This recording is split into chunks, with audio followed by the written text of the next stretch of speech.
Hello everyone.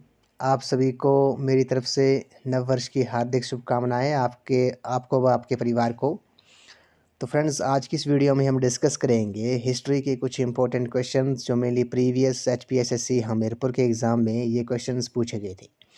तो friends, इन questions के मैं जितने भी आंसर बताऊंगा वो फाइनल आंसर की के अकॉर्डिंग ही बताऊंगा जो हमीरपुर बोर्ड ने जारी की थी।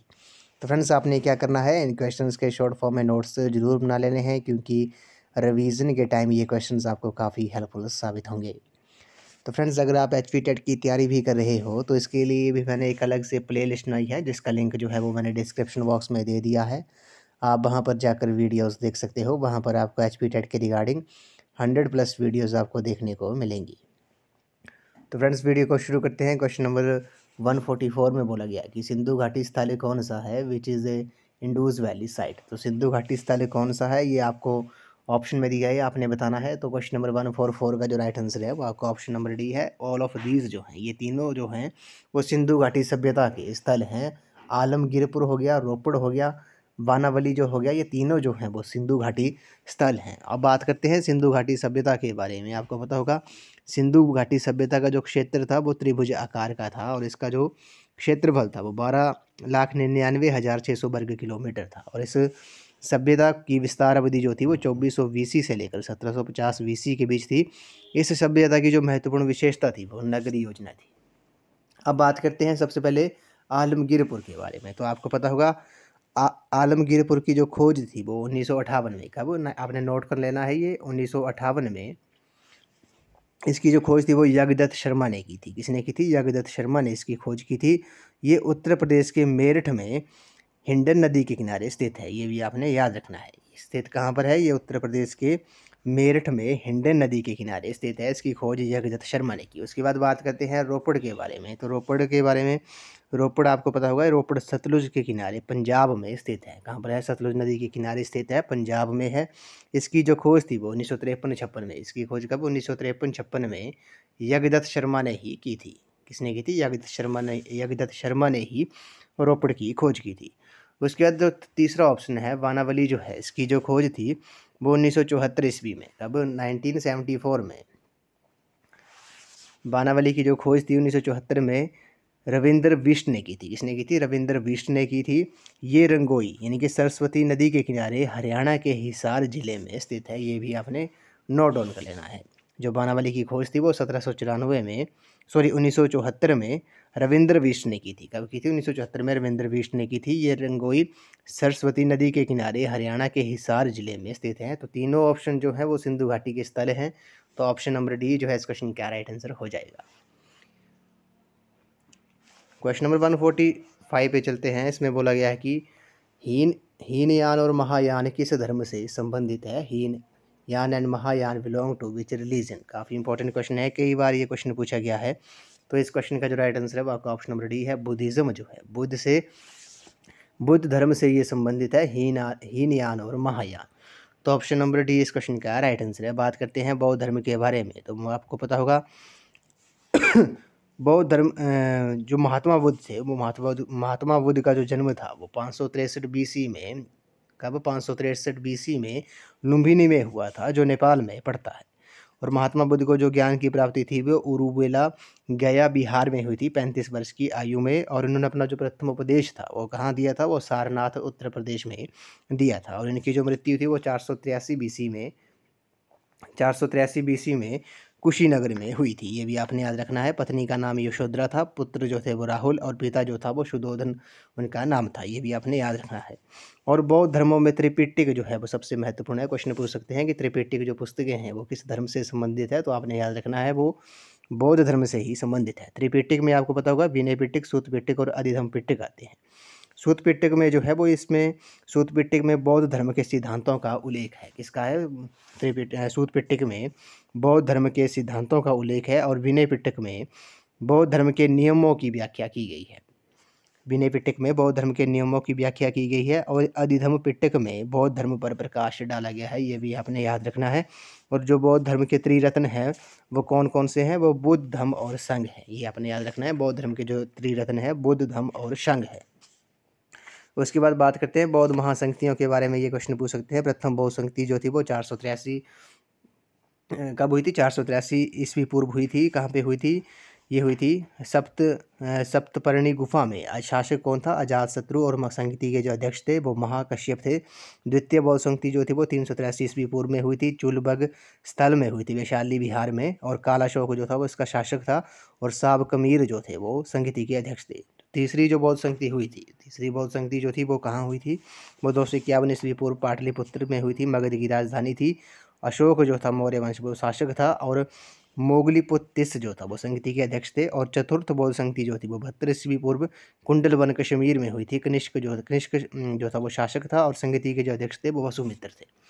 और जो चौथी बौद्ध संगति में बौद्ध धर्म जो था वो हीनयान, ये आपने जो क्वेश्चन में पूछा गया है, चौथी बौद्ध संगति के बाद बौद्ध धर्म जो था हीनयान, जिसका मतलब होता है पुराना, और महायान जो है वो नया, यानी कि वो चतुर्थ बौद्ध संगति में बौद्ध धर्म जो था वो हीनयान और महायान धर्मों में विभक्त हो गया था, नया और पुराने धर्मों में विभक्त हो गया था। ये भी आपने याद रखना है। तो ऑप्शन नंबर डी इस क्वेश्चन का राइट आंसर है। हीनयान और महायान जो है वो बौद्ध धर्म से संबंधित है।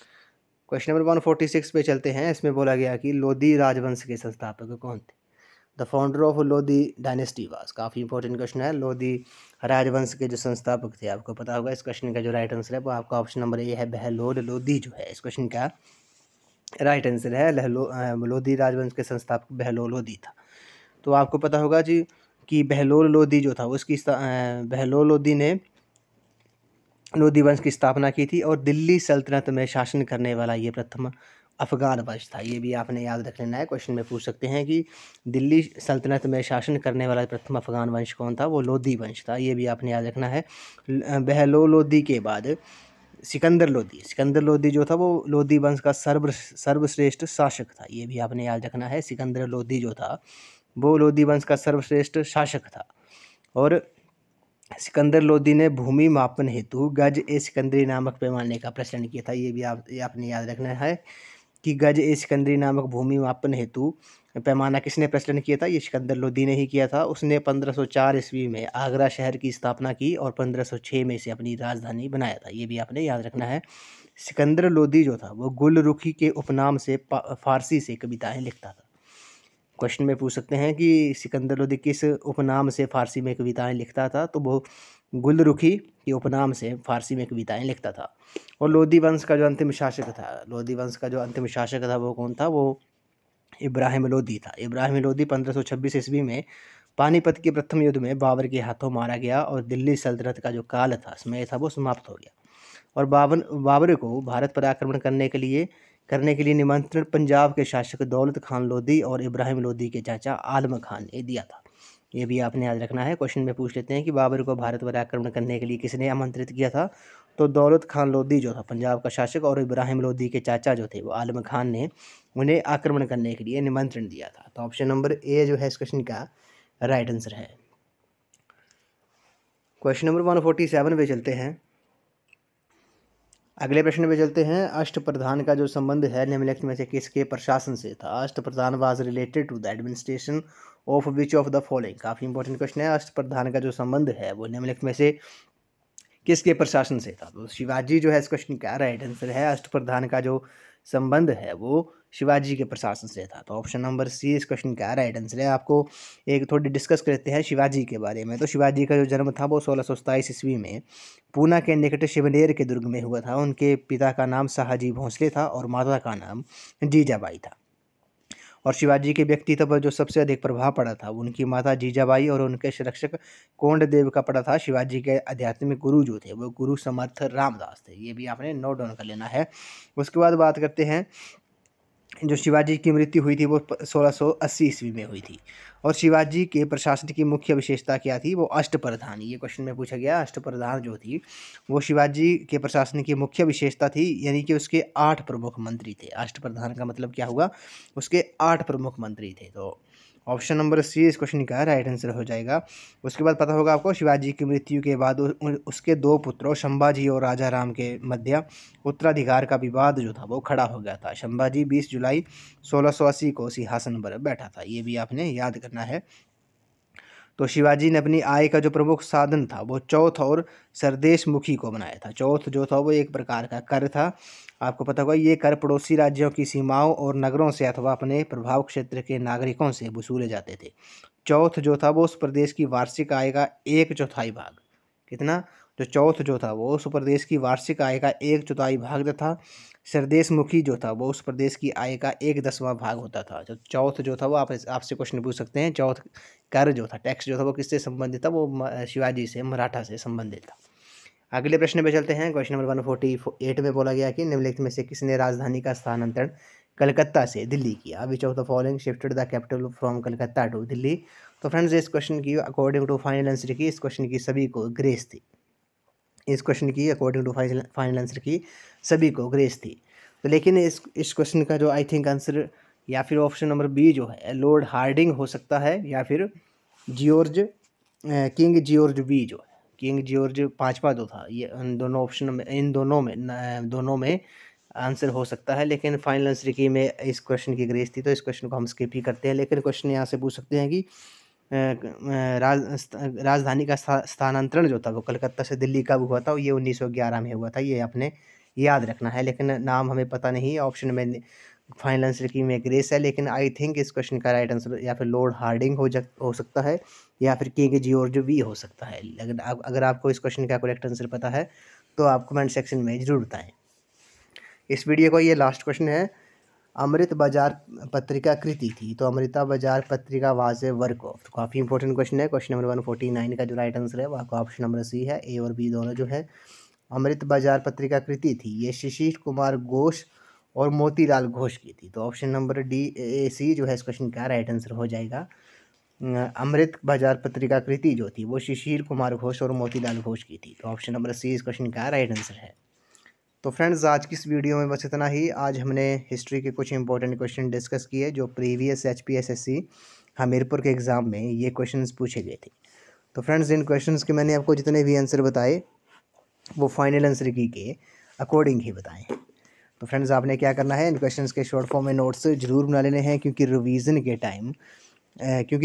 टाइम ये क्वेश्चंस आपको काफ़ी हेल्पफुल साबित होंगे। तो फ्रेंड्स अगर आप HP टेट की तैयारी भी कर रहे हो तो इसके लिए भी मैंने एक अलग से प्लेलिस्ट बनाई है, जिसका लिंक जो मैंने डिस्क्रिप्शन बॉक्स में दे दिया है। आप वहां पर जाकर वीडियोस देख सकते हो। वहां पर आपको HP टेट के रिगार्डिंग 100+ वीडियोस आपको देखने को मिलेंगी, जो सभी स्ट्रीम वालों के लिए, HP TET, JBT, arts, medical, non medical, Shastri, LT, Punjabi, Urdu, सभी स्ट्रीम वालों के लिए ये क्वेश्चन जो होंगे वो काफ़ी हेल्पफुल साबित होंगे। वहाँ पर आपको मेनली HP टेट के रिगार्डिंग साइकोलॉजी और GK के क्वेश्चन ही देखने को मिलेंगे।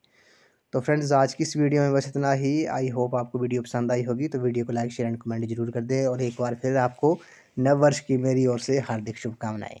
तो आज की इस वीडियो में बस इतना ही। तो थैंक यू फ्रेंड्स।